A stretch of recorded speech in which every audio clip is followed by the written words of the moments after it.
Hi students, it's Miss James. I'm here to help you with linear versus exponential tables for your graphs. Okay, first thing we have to remember is every table is representing points on a graph. Don't forget that. Always keep that in mind as you're making your tables. Okay, so when we're checking out a table that's linear, we're going to have something that looks like this.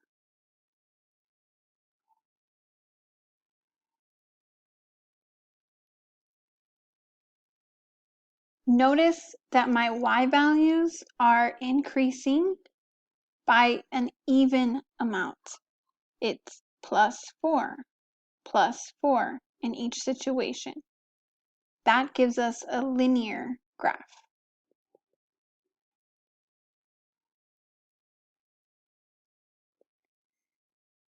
Let's say that our graph went like this instead.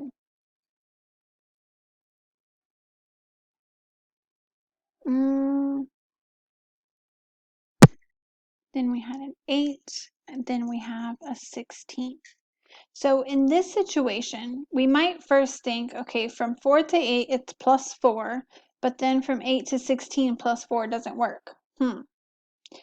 However, if we multiply times 2 and we multiply times 2 here, it works in both situations. 4 times 2 is 8, and 8 times 2 is 16.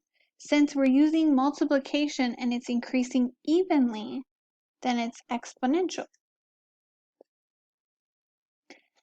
Now let's look at our last situation.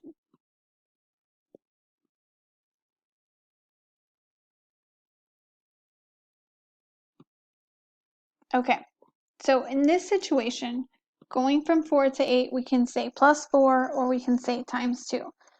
So, but as we look at the next one, 8 to 14, times 2 and plus 4, neither of those work in this situation going from 8 to 14. So since none of those work, neither adding nor multiplying by the same number each time, then it's neither. It's a different type of graph. Thank you guys. Hope that helps. Let me know if you have any questions.